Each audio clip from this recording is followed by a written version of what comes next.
جان منم یه مادرم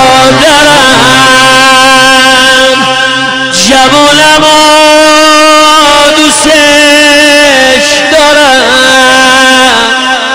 این دو بندم به خالم یاد همه شهدا بود شهدای از دشت کربلا و شهدای دفاع مقدس مخصوصا سردار عزیزمون حاج قاسم سلیمانی هم بهره‌مند بشه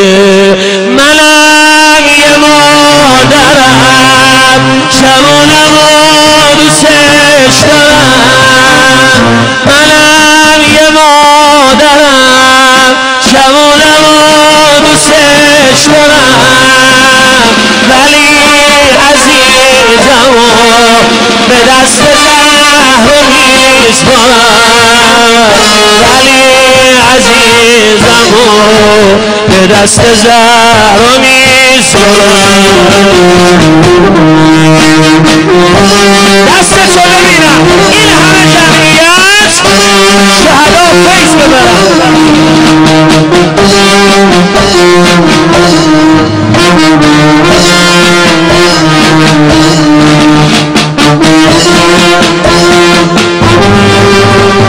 تو هم داری میری آخه عزیز مادری تو هم داری میری آخه عزیز مادری داری میری ولی جون منو تو میبری داری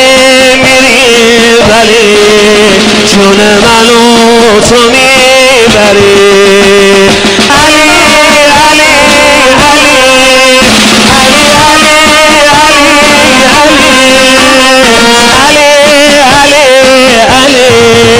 علی علی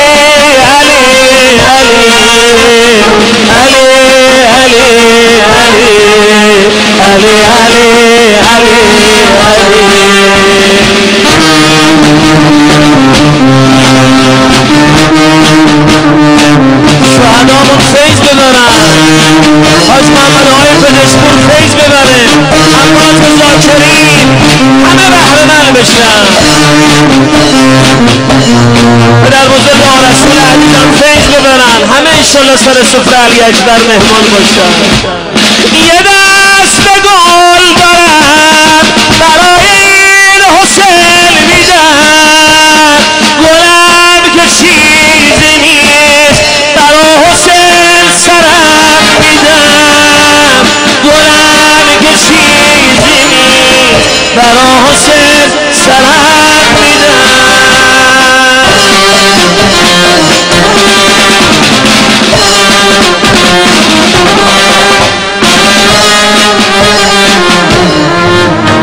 جانم انشالله کربلا